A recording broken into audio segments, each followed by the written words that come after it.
오늘 말씀의 제목은 하나님의 창조에서 드러나는 고백이라는 제목으로 말씀을 나누겠습니다. 우리가 하이델베르그 교리문답을 읽고 있는데 하이델베르그 교리문답은 1주일부터 4주일까지 우리의 죄와 비참함이 무엇인지를 극명하게 드러내줍니다. 하나님이 원래 창조하신 것에서 얼마나 우리가 벗어나게 되었는가, 얼마나 그 원의를 상실했는가를 설명하신 이후에 우리의 구원에 대해서 이야기를 하는데, 구원의 제일 처음에 무엇을 이야기하냐면 예수 그리스도 외에는 다른 구원의 방편이 없음을 강조합니다. 그리고 그 예수 그리스도의 그 구원하심에 근거하여서 우리의 믿는 바가 매우 객관적이며 공적인 것임을 설명했습니다. 그래서 성도의 믿음은 성도 각자의 개인의 어떠함이 아닙니다.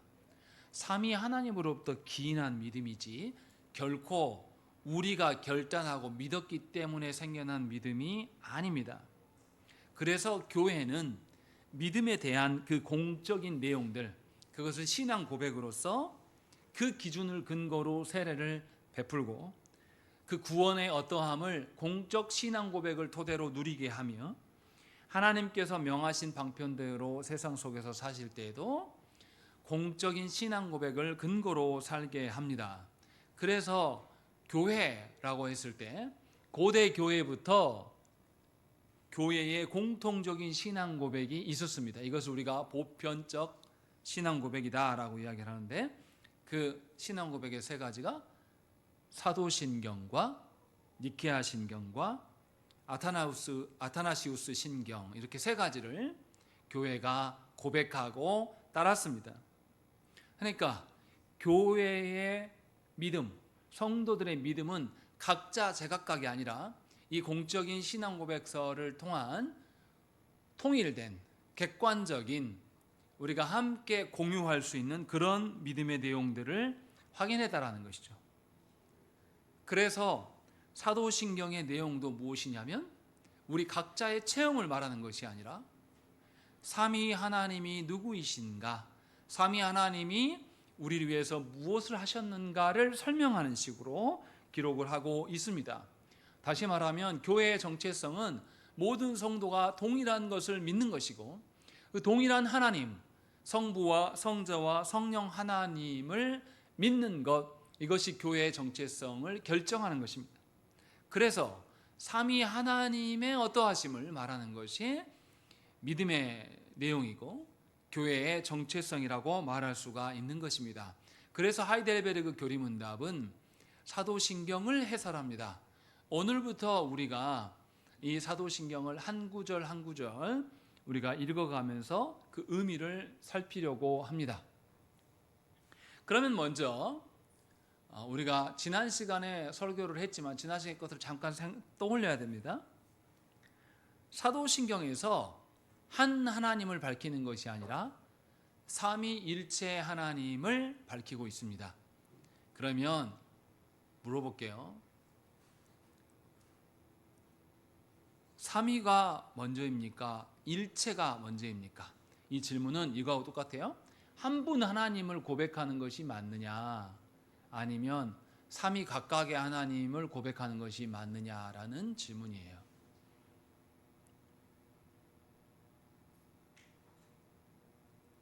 생각 안 해보신 걸로 알고 있어요. 저도 잘 생각 안 해봤기 때문에.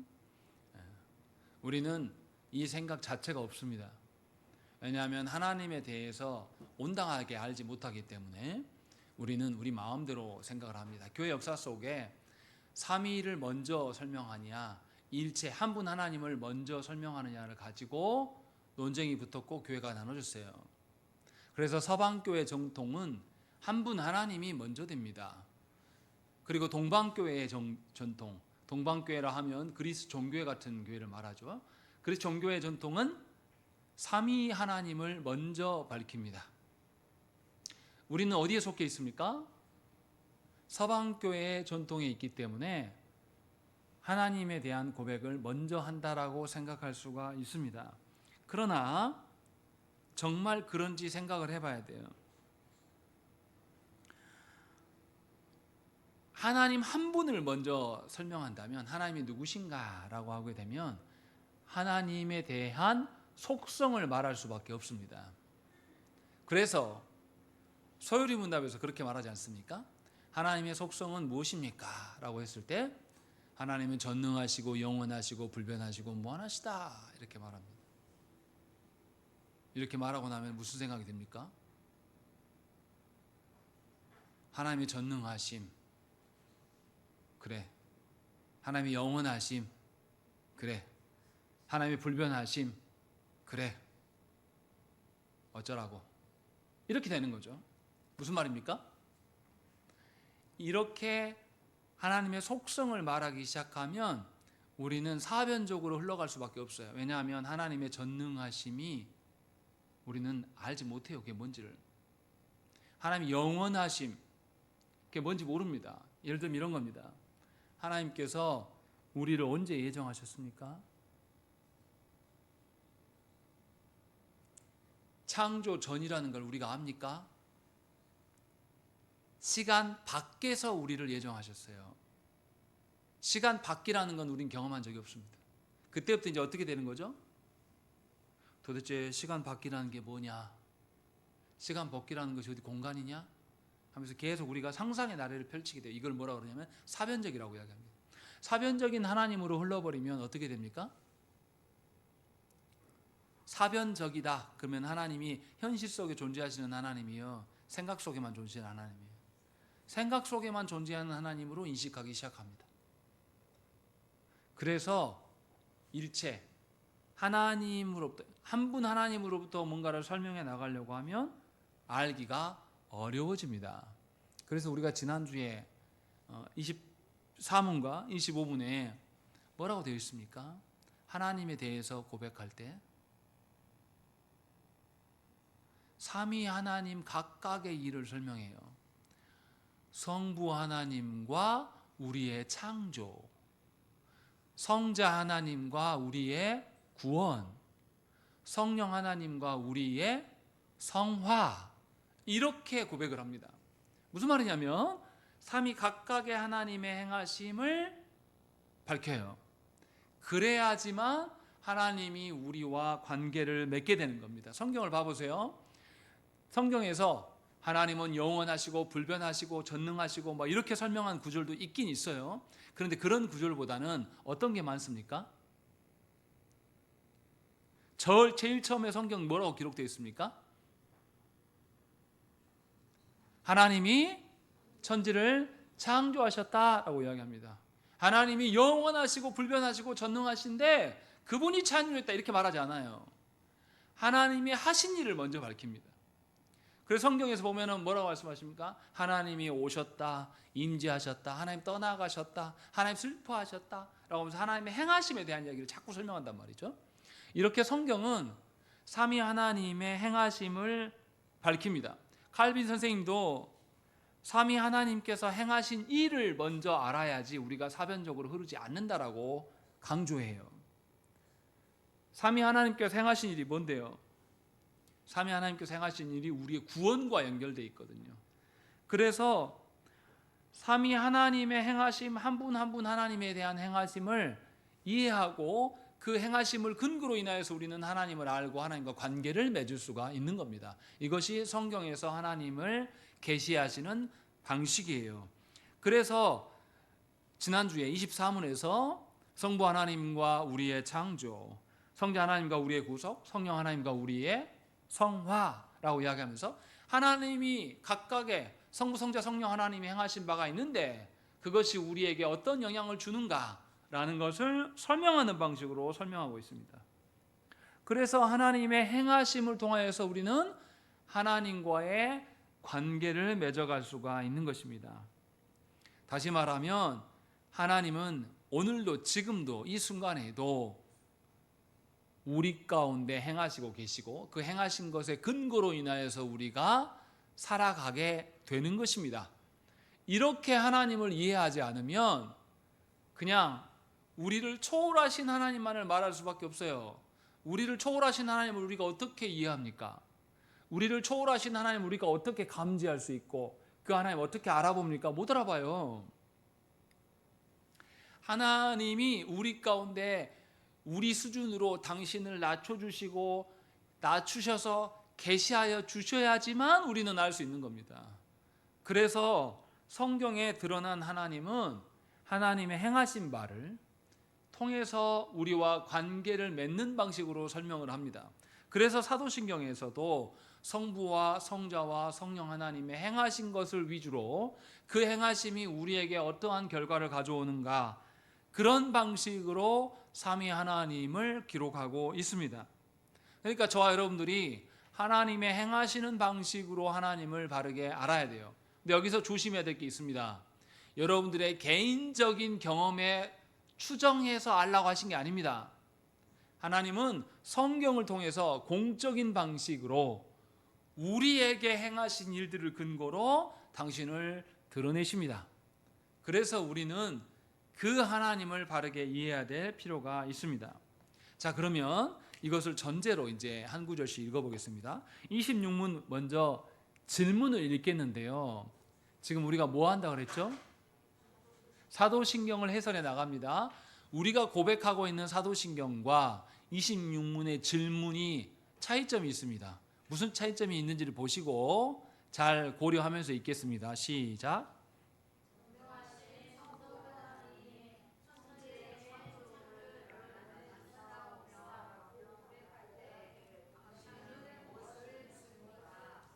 예, 우리의 사도신경의 고백과 질문에 나와 있는 것이 어떻게 다릅니까?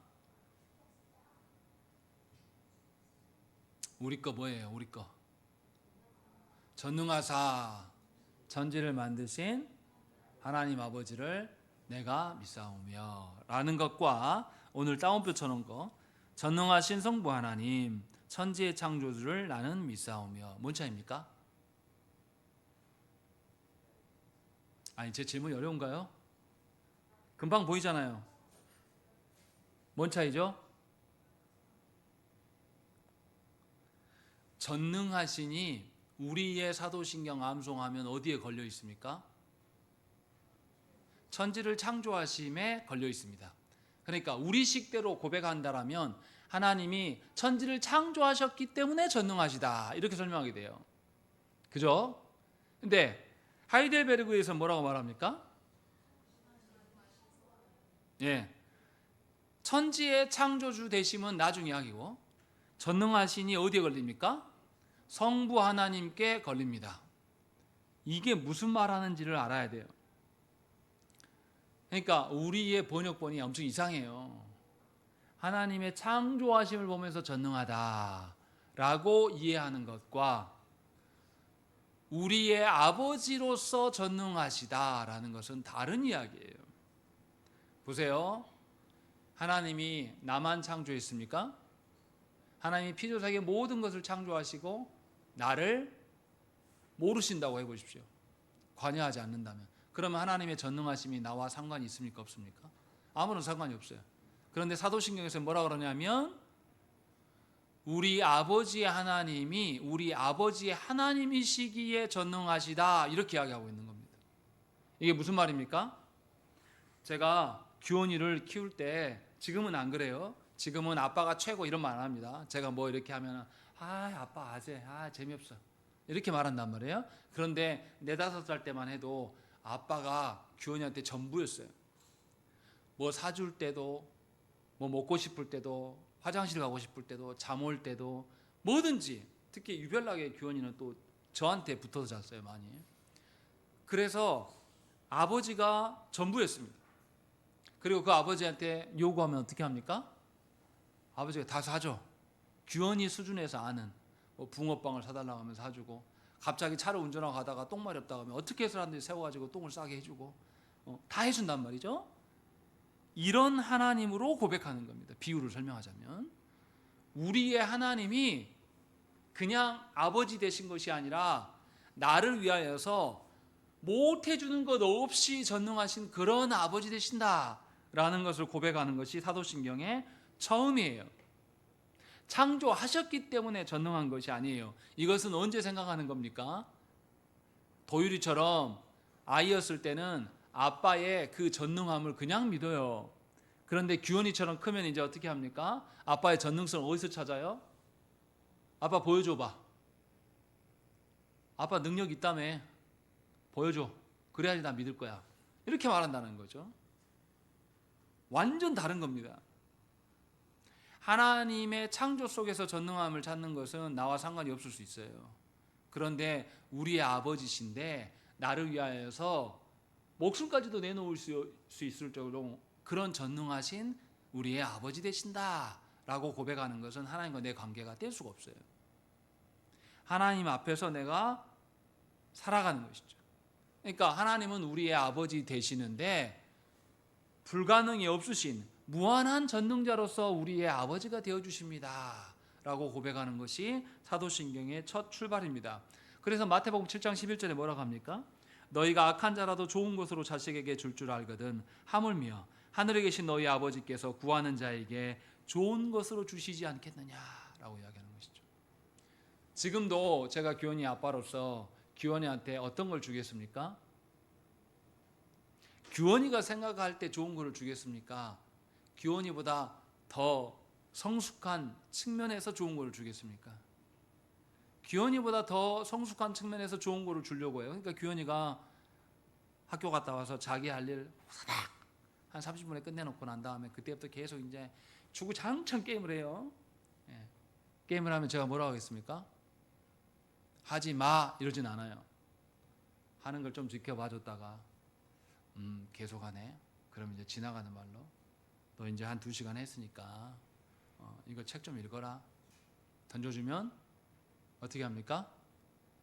규현이는 아빠의 마음 몰라요. 그냥 모르고 아빠 말이 틀린 건 아니니까 또 게임을 잘 하려고 책을 후다다다닥 읽고 또 이렇게 합니다. 그러니까 사실은 하늘 아버지께서 우리를 향하여서 하나님 나라의 좋은 것을 주고자 하는데 우리는 계속해서 하나님 나라의 것이 아니라 뭐 이야기해요? 땅의 것을 계속 이야기하면서 하나님께서 주신 것은 후다닥 해치우고 땅의 것을 많이 누리기를 원해요. 그래서 우리가 어떻습니까? 하늘의 그 어떠함을 바라보는 게 아니라 땅의 것이 있어야 된다고 우리 말해요. 계속. 그래서 하나님이 돈 많이 주시면 좋고요. 건강하게 해주시면 좋고요. 또 내 새끼 의사 되고 판검사 되면 더 좋고요. 뭐 이런 방식으로 우리가 살아간다는 것이죠. 그러나 사도신경에서 분명히 밝혀요. 하나님이 우리 아버지 되시는데 전능하신 아버지시다. 네가 판단한 것보다 하나님으로부터 모든 것이 기인한 것인 그런 아버지로서 우리와 관계를 맺으신다라고 말씀합니다. 그런데 여기서 하나 우리가 살펴야 될 게 있습니다. 그러면 전능하시다라고 했을 때 우리는 어떤 느낌입니까? 전능하신 하나님이 뭔가를 막 받고 뺏겨요. 이런 측면과 전능하신 하나님 표현이 됩니까? 어떤 게 가까울 것 같습니까? 하나님의 전능하심은 우리를 향하여서 당신의 아드님까지 희생시키는 전능하심이에요. 자신의 가장 소중한 아드님을 우리를 위하여서 희생하시기 때문에 전능하신 하나님이에요. 세상 논리는 어떻습니까? 세상의 전능함은 뭐예요? 힘의 논리, 가진 것의 논리, 이런 식으로 전능함을 말합니다. 그런데 하나님은 우리를 향하여서 약속하신 바를 이루시기 위하여서 당신의 아드님까지도 내어놓으실 수 있는 전능함, 어떤 누구보다도 우리를 사랑하시는 전능함을 말씀하고 있는 것입니다. 하나님께서 처음 아담과 하와를 창조하시고 그들과 언약 관계를 맺으십니다. 그래서 선악을 알게 하는 나무를 먹지 말라고 명령하세요. 그런데 어떻게 합니까? 이들이 먹어버려요. 하나님 언약 관계를 파기해버립니다. 그런데도 하나님 어떻게 하십니까? 그 언약 관계를 하나님이 포기하십니까? 아니요. 곧바로 이들에게 찾아가셔서 독생자 예수 그리스도를 주실 것을 약속하시면서 그 언약 관계를 유지하신단 말이죠. 한 번만 그러신 게 아니에요. 아담에게만 하신 게 아니라 노아 시대 때 사람들이 어떻게 합니까? 너무 타락했기 때문에 하나님께서 지면을 쓸어버리시고 노아의 가족을 통해서 새로운 언약의 후손들을 하나님 삼으시려고 애를 씁니다. 그런데 노아 때부터 타락의 모습을 또 보여줘요. 그래서 하나님께서 전 인류가 아니라 인류 중에서 아브라함을 하나님 부르셔요. 그렇게 해서 하나님 언약을 세워 가기를 원합니다. 그런데 아브라함이 하나님의 언약을 소중히 여기면서 살아갑니까? 창세기 17장을 보시면 17장 1절 말씀에 아브라함이 99세 때에 여호와께서 아브라함에게 나타나사 그에게 이르시되 나는 전능한 하나님이라 너는 내 앞에서 행하여 완전하라 이렇게 말씀하신단 말이에요. 창세기 16장에서 아브라함이 86세 되었을 때에 하나님께서 약속하신 내용이 나와요. 그리고 17장 1절로 넘어가면 99세가 바로 나옵니다. 그러니까 13년의 세월이 흘렀는데 아브라함이 그동안 뭐하고 있냐면 하나님께서 후손을 주겠다라고 하니까 아브라함이 처음에 누구에게 기대를 겁니까? 자신과 자신의 아내 사라는 어떤 상태예요? 사라는 이미 다 태가 끊어졌어요. 자신도 생산 능력이 없단 말이죠. 그래서 아브라함이 하나님의 말씀대로 약속을 믿는 게 아니라 누구를 신뢰해요? 조카 롯을 신뢰하면서 롯을 통해서 자기의 후사가 올 거라고 생각해요. 그런데 어떻게 됩니까? 롯이 자신과 함께 살기를 원합니까? 떠나갑니까? 떠나가 버려요. 그러니까 아브라함이 그 다음에 누구에게 이제 기대를 겁니까? 자기의 종을 통하여서 하나님의 약속이 이루어질 것이다 라고 생각을 합니다. 그러다가도 안 돼서 이제 아브라함이 어떻게 하죠? 사라와 의논을 해요. 그렇게 어떻게 합니까? 몸종 하갈에 들어가서 이스마엘을 낳고 이스마엘을 통하여서 하나님의 약속이 이루어질 것이다 라고 생각을 합니다. 그러니까 하나님의 약속, 하나님의 그 전능하심을 믿지 못해요, 아브라함은. 왜냐하면 자신의 상태를 보고 아내 사라의 상태를 보니까 어떻게 해요? 죽은 고목나무 같은 그런 곳에서 못 나와, 생명이. 그래서 나올 수 없다라고 생각한단 말이죠. 그래서 다른 방식으로 뭔가를 하나님의 약속을 소망하게 돼요. 소망 안 한 게 아닙니다. 우리보다 나아요. 소망을 하긴 했어요. 그런데 다른 방식으로 나갑니다. 그때 하나님께서 오셔서 나는 전능한 하나님이라 너는 내 앞에서 행하여 완전하라 말씀하시죠. 이 말이 뭡니까? 내가 너의 전능하심인데 내가 너에게 약속한 거 못 지키겠냐? 그러면 너는 내가 약속한 대로 네 삶을 살아야 되지 않겠냐? 왜 조카에게 기댔다가 종에게 기댔다가 드디어 이스마엘까지 나버리냐? 하나님의 약속하신 대로 사는 것이 완전한 것이다라고 말씀한단 말이에요. 하나님이. 이 말이 뭡니까? 전능하신 하나님 아버지의 불가능이 없으심을 믿는 사람이라면 우리는 하나님의 방편을 채택하고 하나님의 방편 안에서 살아갈 겁니다. 그런데 우리는 그렇지 않아요. 하나님이 약속해 주신 것이 있지만 약속하신 거 내가 계산해 보니까 돼요, 안 돼요? 아이고, 내가 개척한 지 9년이 돼 가는데 왜 부흥이 안 될까? 아이고, 누구 설교자 모셔오기도 창피하네 라고 생각해요, 우리는. 그런데 하나님의 약속은 여전히 유효합니다. 왜요? 하나님이 우리의 아버지로서 전능하시기 때문이에요. 성경은 이 이야기를 하고 있는 겁니다. 그렇게 해서 하나님의 약속에 의지하여서 살라고 하나님께서 말씀하십니다.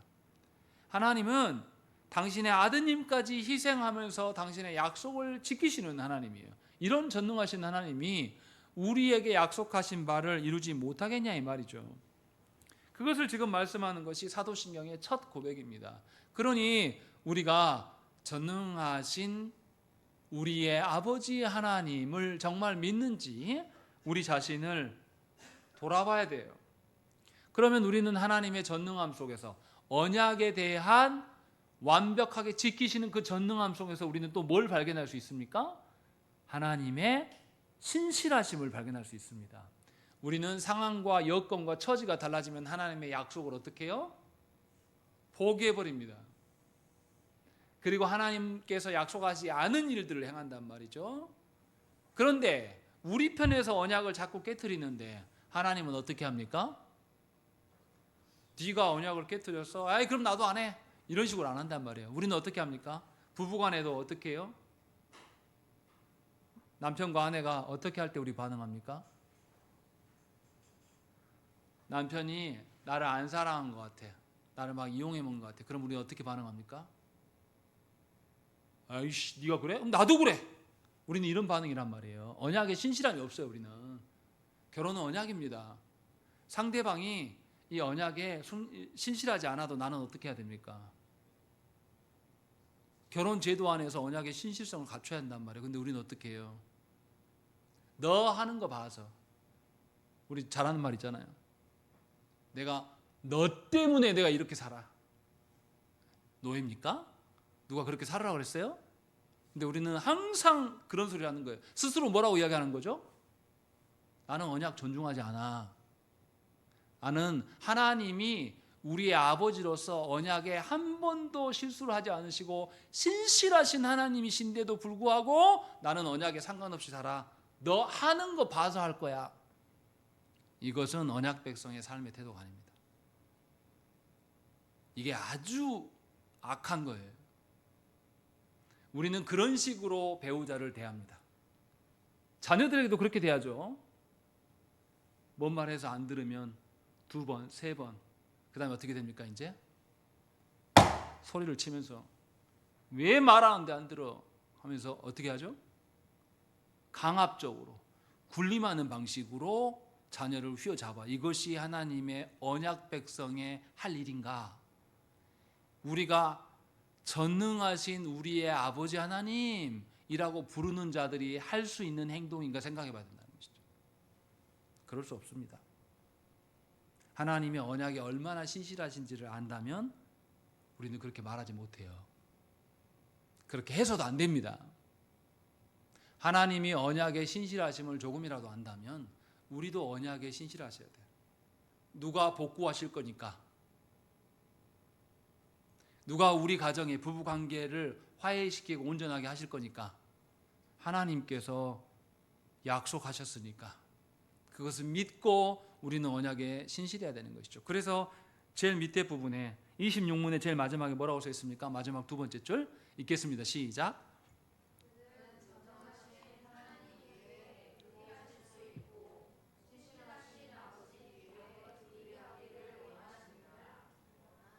예, 하나님은 이렇게 언약에 전능하셔서 언약에 신실하신 분입니다. 그래서 우리도 언약에 신실하시기를 원하시고 그 언약 앞에 살아가게 하신다는 것입니다. 그래서 우리는 세상의 방식을 따라가지 않아요. 하나님의 언약의 신실성을 기대함으로 그 앞에 머물러 있는 것이죠. 그러니까 하나님을 우리의 전능하신 아버지 하나님이라고 믿는 자라면 우리는 우리 배우자에게 언약적 신실성을 띄어야 돼요. 우리 자녀들에게도 마찬가지라는 것이죠. 자, 그 다음에 하나님께서 우리의 전능하신 아버지 하나님이신데 뭐 하셨다고요? 천지를 창조하셨습니다 라고 이야기를 해요. 그러면 생각을 해보십시오. 하나님께서 소요리문답에서 하나님 어떻게 하십니까? 창조 이야기할 때 뭐 말하죠? 창조와 섭리를 말합니다. 창조는 모든 것이 시작되게 하는 하나님의 그 창조 행위를 말하는 것이고, 섭리는 뭡니까? 창조하신 것이 온전하게 기동할 수 있도록 다스리시고 관여하심이 섭리예요. 다시 말하면 하나님이 보존하시고 지키시는 것, 보존하시고 다스리시는 것이 섭리란 말이죠.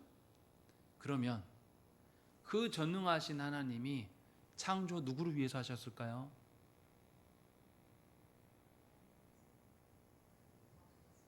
아니요, 지금 사도신경 맥락에서 생각하시라는 거죠. 우리의 아버지 하나님이 전능하신데 그분이 창조하시고 섭리하신다. 그러면 누구를 위해서 창조하셨습니까? 우리를 위해서 창조하셨다. 누구를 위하여서 보존하시고 다스리십니까? 우리를 위하여서 보존하고 다스리신다라는 것을 고백하는 겁니다. 아까 말씀드렸잖아요. 하나님이 우리의 아버지 되심이라는 것은 불가능이 없는 전능성에 근거한 아버지시다라고 말씀하고 있는 겁니다.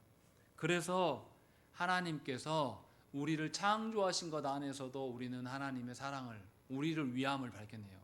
또 모든 피조 세계가 자기의 본분을 지켜가면서 이것이 계속 존속되고 지켜지는 것을 통해서도 우리는 하나님의 신실하심과 우리를 향하심을 발견할 수가 있게 되는 것입니다. 그렇게 되면 어떻게 됩니까? 우리는 피조 세계 전반에 걸쳐서 뭘 발견해요? 제 설명이 어려운가요? 하나님이 창조하신 것도 우리를 위함이고, 하나님이 창조된 것들이 계속 존속될 수 있도록 보존하시고 다스리시는 것도 우리를 위해서 그 일을 하신단 말이에요. 그러니까 내일 아침에 돼도 해가 뜰 것이고, 모레도 뜰 것이고, 글피도 뜰 것이고, 내일 일어나도 산소가 충분할 것이고, 이런 거 계속 지속되는 것을 통해서 우리는 뭘 봐요? 우리 아버지께서 나를 위하여서 날마다 일하고 계시구나라는 것을 보라는 거예요. 그것을 고백하는 것이 지금 말씀하는 겁니다. 그래서 사도 바울이 뭐라고 했습니까? 아테네에 가서 보니까 뭐라고 써 있어요? 아테네 사람들이 어떤 신까지 섬기고 있습니까? 우리가 알지 못하는 신들에게 라고 써지면서 거기에도 우상 숭배를 하고 있단 말이죠. 그래서 그때 바울이 뭐라고 하냐면, 사람은 하나님을 힘입어 살고 기도한다 라고 이렇게 말한단 말이죠. 사람은 하나님을 의지하였을 때만 온전히 살아갈 수 있고 기동할 수 있다. 이것을 역으로 이야기하면, 하나님이 창조하시고 다스리시기 때문에 그 다스림의 질서 가운데 우리가 존재하는 것이야. 그러니 우리는 누구만 경배해야 된다? 하나님만 경배하고, 하나님으로부터 모든 것이 기원하였고 하나님으로부터 모든 것이 보존되는 것을 안다면 네가 누구를 섬기겠는가? 라는 것을 바울이 말합니다. 그래서 하나님의 창조와 하나님의 섭리를 통하여서 드러나는 것은 하나님이 우리를 사랑하심이에요. 하나님이 우리의 아버지 되심이라고 지금 밝히고 있는 것입니다. 그래서 보십시오. 첫째 문단 26문 답을 보십시오. 첫째 문단 한번 읽어보겠습니다. 읽겠습니다. 시작.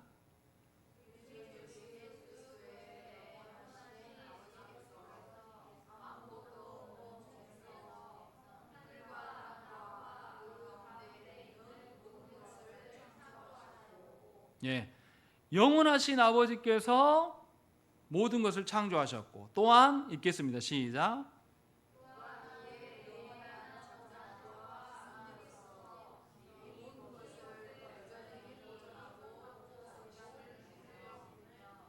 그 다음에 이 하나님께서 그의 아들 그리스도 때문에 나의 하나님과 아버지 되심을 나는 믿습니다 라는 거죠. 이렇게 창조하신 것, 섭리하신 것, 이 모든 것이 누구를 위한 것이다? 나를 위한 것이다, 우리를 위한 것이다 라고 고백하고 있는 것이에요. 그래서 우리는 피조세계 모든 곳에서 하나님을 보게 되는 것이고, 피조의 모든 것이 하나님으로부터 기원하는 것이고 하나님으로부터 인하여서 존속되어진다라는 것을 발견할 수 있다고 말하는 것입니다. 그런데 여기서 재미있는 게 있어요. 여기서 뭐라고 말하냐면, 첫째 줄에 보시면 영원한 아버지께서 어떻게 창조하셨다고요? 아무것도 없는 중에서 창조하셨다라는 것이죠. 이게 무슨 말이냐 이 말이죠. 그냥 단순히 하나님 전능하시니까 무에서 유, 우리는 못하는 거 하나님만 하는 거, 이렇게 말하는 걸까요? 우리가 하이델베르크 볼 때마다, 사도신경을 볼 때마다 뭐라고 그랬죠? 하나님의 행하심이 누구랑 관련돼 있다? 우리랑 관계돼 있다라는 거죠. 그럼 이게 뭔 말이냐 이 말이에요. 어떻게 우리랑 관련된다 이 말이죠. 아무것도 없는 중에서 라는 것이, 아무것도 없는 중에서 창조하셨습니다 라는 것이 우리랑 무슨 관련이 있냐고요. 관련이 있으니까 써놨겠죠. 이게 히브리서 11장 말씀이에요. 읽겠습니다. 1절 읽겠습니다. 시작.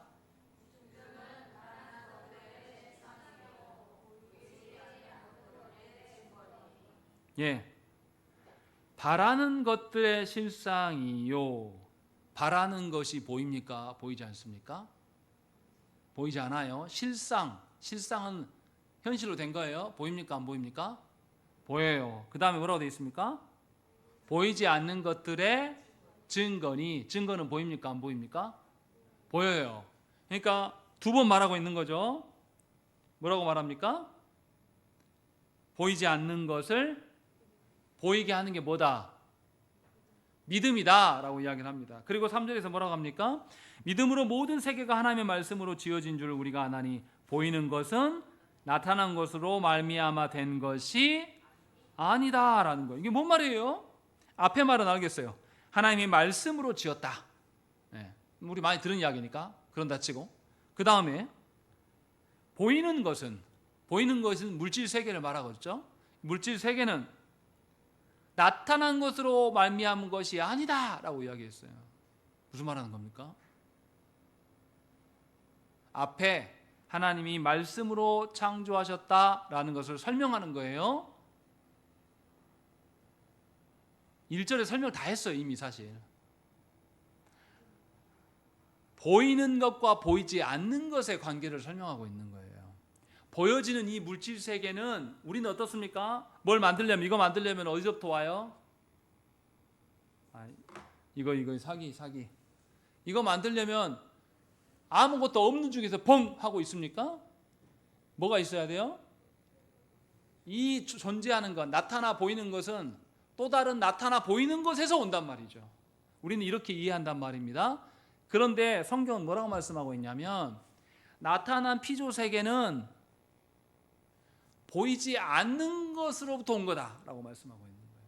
다시 말하면 보이지 않는 세계로부터 온 것이 하나님의 창조다라고 말하고 있는 거예요. 제 말이 어려울 수도 있습니다. 다시 말하면 존재하는 것은 물질로부터 온 것이 아니라 하나님으로부터 온 거다라고 되어 있어요. 이것은 약간 철학적인 개념이에요.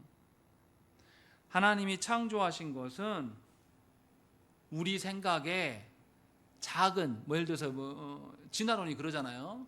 사람이 원래 어디서부터 왔다고. 우연히 어떤 온도가 형성이 되고 정기적인 반응에 의하여서 유기물이 합성이 되고 거기서 단세포가 계속 진화해서 이렇게 우리가 됐다 이렇게 이야기하잖아요. 이것은 없는 것이 있게 된 겁니까? 원래 있는 것에서 있는 것으로 된 겁니까? 있는 것에서 있는 것으로 된 것이 세상의 논리예요. 그런데 히브리서 기자는 무슨 이야기를 하고 있냐면 모든 존재하는 것은 하나님으로부터 오는 것이다를 말하고 싶은 거예요. 그래서 없는 것, 하나님이 어떻게 계시고 어떻게 존재하시는지는 몰라요. 그래서 하나님으로부터 모든 것이 오기 때문에 보이지 않는 것이 나타나게 된 것, 이게 창조라고 말씀하고 있고, 이것을 어떻게 하냐? 믿음으로만 알게 된다라고 설명합니다. 그러니까 이런 거예요. 믿음은 보이지 않는 것이 보이게 되는 것을 아는 겁니다. 그러니까 보이지 않는 하나님으로부터 모든 것이 존재하는 것을 알게 되는 것이고, 이제 이것을 알았으면 이 사람은 보이는 세계에 근거해서 살겠습니까? 보이지 않는 세계의 주인이신 하나님을 근거로 살아가겠습니까? 보이지 않는 모든 근원 대신 하나님을 근거로 인하여서 이 모든 피조 세계를 해석하고 모든 피조 세계의 존재의 원인을 하나님으로부터 찾는 방식으로 생각을 바꿔나가는 거예요. 이것이 믿음이다라고 말씀하는 겁니다. 그러니까 보여지는 세계로 인하여서 내가 흔들립니까? 흔들리지 않습니까? 절대 흔들리지 않아요. 보이지 않는 하나님이 계시기 때문에, 보이지 않는 하나님을 반영해서 나타나는 것이기 때문에, 그래서 믿음이 있는 자만이 아무것도 없는 중에서 나타내 보이심의 의미를 알 수가 있어요. 다시 말하면 모든 것이 하나님으로부터 왔다, 이것이 믿음으로만 알 수 있는 것이고, 그러할 때에 하나님의 전능하심을 알 수가 있다라고 지금 밝히고 있는 것이죠. 그래서 우리는 하나님이 말씀으로 창조하셨다는 의미는 잘 이해해야 돼요. 보여지는 것이 물질로 구성된 거 있다고 하지만 사실은 이 보여지는 것은 하나님으로부터 존재하는 것일 뿐이에요. 그래서 사람이 어떻습니까? 사람이 어디서 왔다고 이야기합니까? 흙에서 왔다. 사람이 흙으로만 오면 그냥 존재 사람입니까? 그래서 하나님 뭐 하셨다고요? 그 코에 우리 성경은 생기라고 번역되어 있는데 루하으 하나님의 영이 임했다라고 이야기한단 말이에요. 성령께서 우리에게 오셨을 때 우리는 생명, 살아있는 영혼이 되었다라고 성경은 말씀합니다. 그래서 물질로 사람의 어떠함을 설명할 수가 없어요. 하나님의 어떠하심으로만 설명할 수 있는 겁니다. 그런데 우리 시대는 어떻습니까? 사랑까지도 뭐라고 말하죠? 우리 시대 과학자들이, 뇌과학자들이 어떻게 말하죠? A 여자와 B 여자가 사랑하게 된 것은 뭐 때문이다? 이 뇌에서 호르몬이 분비가 많이 돼가지고 호르몬 때문에 서로 사랑하게 된 것이지 다른 이유 없어. 말하면서 호르몬을 더 주입해보자. 사랑한가 안 한가 보자. 이런 실험을 한단 말이에요. 이것은 모든 존재하는 것을 뭘로 보는 거예요? 보이는 세계 안에서 물질로만 해석하는 유물론적인 해석을 갖고 있는 겁니다. 그래서 우리 시대는 뭐가 제일 중요해요? 물질, 소유하는 것, 이 땅에서 모든 것을 갖는 것이 제일 중요한 시대입니다. 돈이 만물의 신이 되어버렸어요. 이것이 우리 시대의 화두입니다. 그래서 우리 시대는 어떻습니까? 돈 안 되는 일 하면 뭐라 그래요? 아니 국고를 낭비하면 우리 뭐라고 합니까? 저런 때려 죽일 놈 그러지 않습니까? 어떤 시대보다 물론 국고 낭비하면 안 되겠죠. 근데 잘 해보려다가 낭비할 수도 있어요. 근데 돈이 모든 것의 중심이기 때문에 그거 용납하지 않아요. 우리 시대는 그렇게 되어버렸어요. 그래서 뭐가 중요합니까? 사람의 생명보다 돈이 더 중요한 시대가 된 거죠. 그러나 성경은 다르게 말해요. 우리를 하나님의 형상으로 창조하셨다. 그래서 다른 피조물과 우리는 다른 존재이고 아버지 하나님을 아버지라고 부를 수 있는 것이고 그래서 아버지로부터 하나님의 어떠하심을 근거로 살아가는 것이 우리의 존재됨이다라는 것을 계속 말씀하고 있는 겁니다. 그러니까 저와 여러분들은 아버지 하나님을 부를 때에 아버지 하나님의 아버지 되신 뿐만 아니라 우리의 자녀됨까지 생각하면서 아버지 하나님을 부를 수가 있는 것이죠. 그런데 오늘 26문에 보면 특이한 구절들이 많이 나와 있어요. 성부 하나님에 대한 고백을 하는데 누구 이야기를 합니까?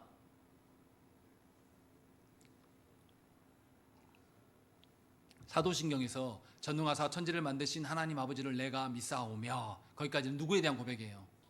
성부에 대한 고백이잖아요. 그리고 그 다음에 성자에 대한 고백이 나오지 않습니까? 그런데 오늘 봐보세요. 성부에 대한 고백인데 누가 나와요? 예수 그리스도에 대한 이야기가 막 나와요. 첫 줄 봐보세요. 우리 주 예수 그리스도의 영원하신 아버지께서 라고 되어 있습니다. 사실 우리 주 예수 그리스도에 이거 빼도 됩니까 안 됩니까? 빼도 돼요.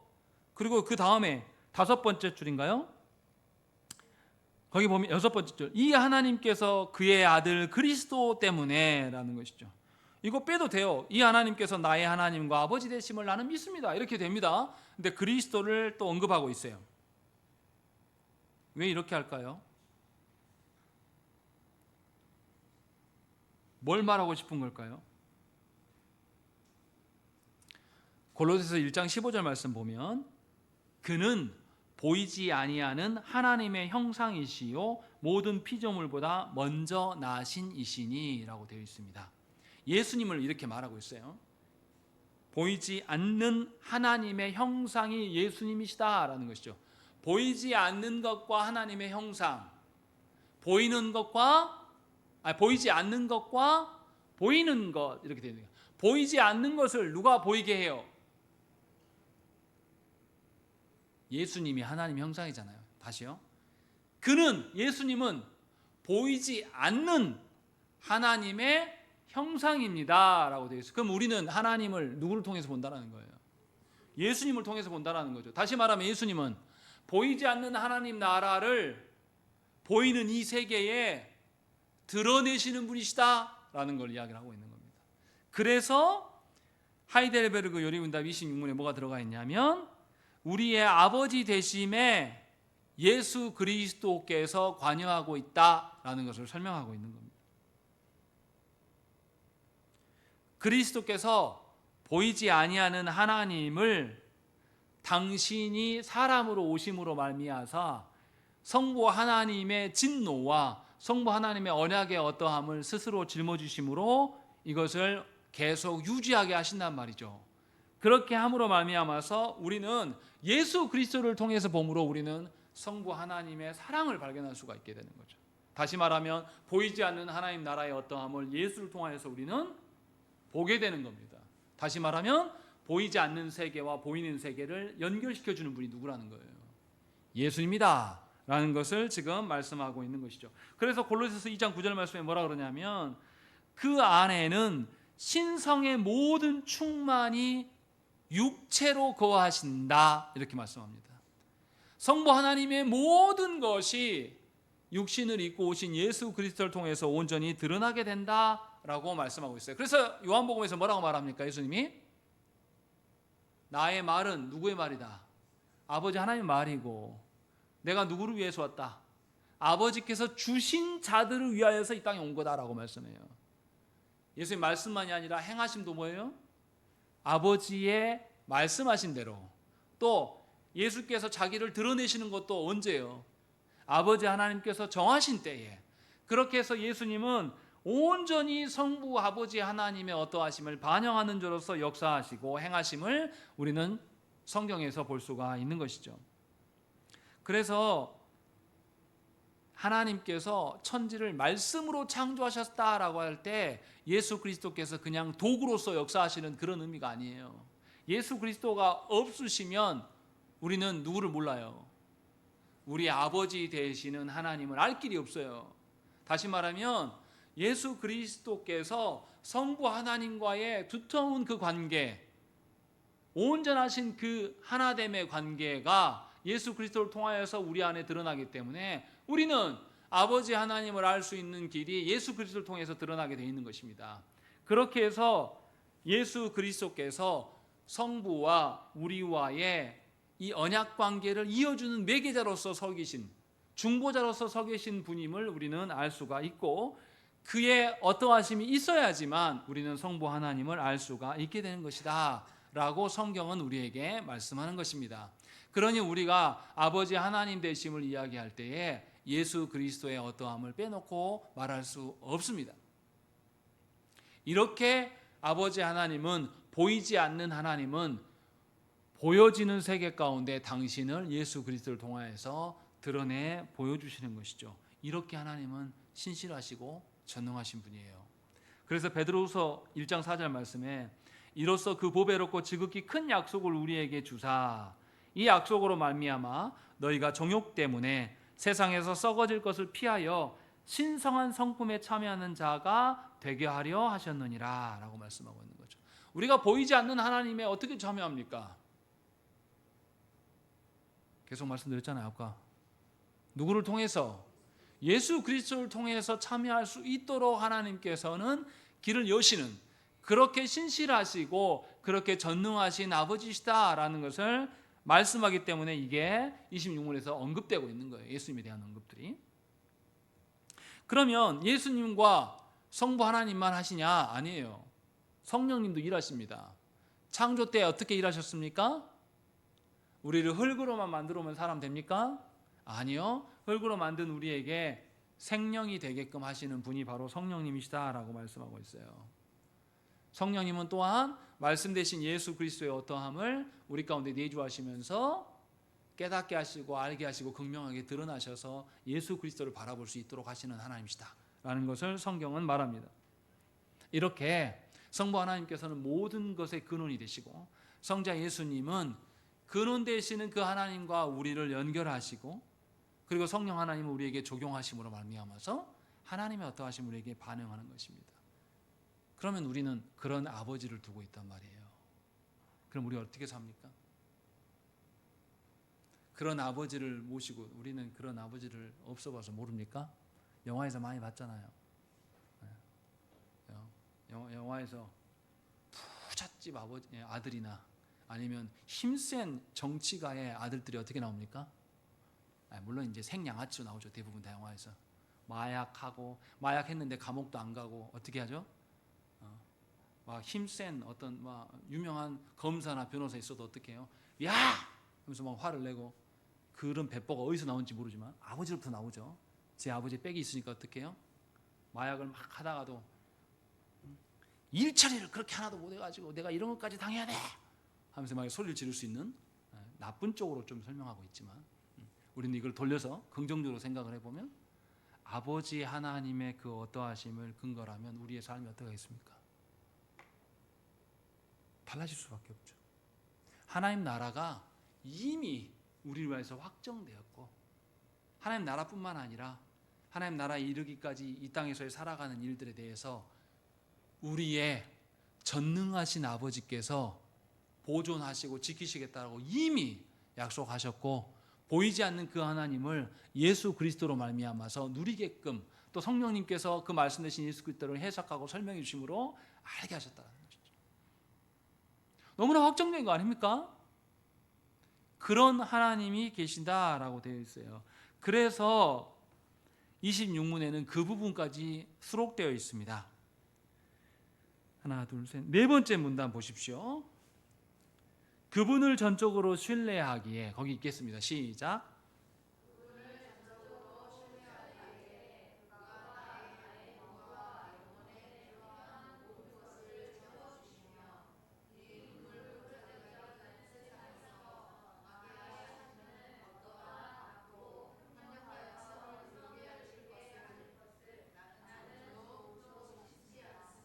예, 얼마나 놀라운 고백입니까? 우리의 전능하신 아버지 하나님을 우리가 믿고 신뢰한다라면 우리의 앞날은 이렇게 확고하게 되어 있어요. 근데 어느 정도의 확고함입니까? 우리가 자꾸 착각해요. 여러분 인생에서 어려운 일이 딱 생기면 우리는 뭘 하려고 하죠? 뭐 때문에 이게 생겼나 하고 원인 파악을 하려고 합니다. 원인 파악했어요? 원인 파악해서 원인을 딱 제거했습니다. 그럼 우리가 행복합니까? 그러던가요? 제가 아이고 내 똥차 16년이나 돼가지고 시동만 걸면 덜덜덜덜덜 이거 차 언제 바꿀 수 있을까라고 생각했어요. 근데 하나님이 해가지고 딱 바꾸셨어요. 와 좋아. 이거 얼마나 갔을 것 같아요? 지금 별로 안 좋아요. 아무 감각이 없어요 지금은. 우리가 결핍됐다라고 생각하는 것이 채워준다고 해서 그 문제가 해결된다고 해서 우리는 안정감을 거기서 취하는 게 아닙니다. 그런데 우리는 항상 그 방식으로 삶을 살아가려고 해요. 뭐가 문제가 생기면 문제의 원인이 뭐지? 그 문제의 원인을 진단해서 이것을 제거하면 될 거야 라는 것이 세상 논리입니다. 그런데요, 우리 아이들 봐보세요. 우빈이나 준호나 도일이 봐보세요. 쟤네들은요 문제 진단합니까 안 합니까? 진단 그런 거 없어요. 아이스크림도 막 다 범벅 칠해놓고도 밀가루 다 뒤집어 쓰고 있으면서도 엄마 보고 어떻게 합니까? 헤헤. 진단할 필요도 없고 치울 필요도 없고 누가 하니까? 전능하신 그냥이 아니에요. 우리 엄마는 다 할 수 있어. 믿으니까 하는 거라니까요. 우리 엄마는 내가 이 집구석 난리를 쳐놔도 심지어 뭐까지 합니까? 저도 제 책장 살 때 비싸게 돈 주고 샀거든요. 책장을 자세히 들여다보면 뭐가 있습니까? 이 두 녀석이 낙서해 놓은 게 있습니다. 안 지워져요. 믿고 하는 거예요. 해도 엄마가 날 버려 안 버려요? 안 버리거든요.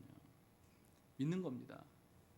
우리 하나님의 그 전능하심을 믿는다라면 우리는 하나님의 행하심을 전적으로 신뢰할 수가 있습니다. 그 신뢰한다는 것이 뭐까지라고 표현합니까? 여기서 보시면 눈물 골짜기 같은 세상에서 당하게 하시는 어떠한 하나님이 우리를 악을 당하게 하신단 말이에요. 얼마나 억울합니까? 하나님이 어떻게 나한테 악을 당하게 하냐? 이렇게 말할 수 있어요. 근데 그 악을 당하게 한 것도 어떻게 하신다고요? 선을 이루게 하시는 과정일 뿐이다 라고 믿는다 라고 이야기를 하는 겁니다. 예수 믿는 사람 인생에 살아가면서 감당하기 힘든 일 경험합니까? 못합니까? 합니다. 그것 때문에 좌절하고 눈물바람하고 울고 넘어지고 엎드러지지 마세요. 사람들의 기준과 평가로서는 그 당한 사람을 보고 모질하다 그러고 미련하다 그러고 예의 하면서 이렇게 평가합니다. 하나님은 그 악한 일까지도 어떻게 하신다고요? 우리를 위한 선으로 활용하시겠다고 말씀합니다. 사람들의 평가에 사람들의 손가락질에 위축당할 일이 없어요. 하나님은 그러한 자들도 쓰신다고 말씀합니다. 그것을 믿으라는 거죠. 그것을 믿고 나아갈 때에 오히려 하나님 뭐라고 합니까? 세상에 힘 있고 능력 있는 자들을 들어서 사용하신다고 했습니까? 아니요. 세상에 약하고 힘없는 것들을 하나님 사용하셔서 누구를 부끄럽게 한다. 힘 있고 강력한 것들을 부끄럽게 하시겠다라고 하나님 말씀하신단 말이에요. 하나님은 이러한 전능하신 우리의 하나님이십니다. 이것을 믿는 자라면 우리의 눈물 골짜기 같은 인생의 길에서 우리는 웃으며 걸어갈 수 있습니다. 악이 사방을 에워싸고 악이 나를 죽일 듯이 몰아와요. 다윗이 고백이 그러지 않습니까? 내 원수들이 나를 둘러싸고 있습니다. 그런데도 하나님은 나를 어떻게 했습니다? 살게 하셨습니다. 나는 그 속에서도 살아남았습니다. 하나님이 이게 역사하심입니다라고 고백하지 않습니까? 그런 고백이 성부 하나님에 대한 고백을 하는 자들에게 있어질 일이라고 성경은 우리에게 말씀합니다. 그러니 여러분들의 인생의 괴로움, 여러분의 정서가 세상의 일로 연동되면서 그 일로 인해서 괴로워질 때마다 저와 여러분들이 성부 하나님을 찾고 구해야 됩니다. 성부 하나님의 그 전능하심이 나에게 적용되고 나에게 깨달아질 수 있기를 구하는 것이 우리의 합당한 삶의 태도일 줄로 믿습니다. 우리 함께 기도하시겠습니다.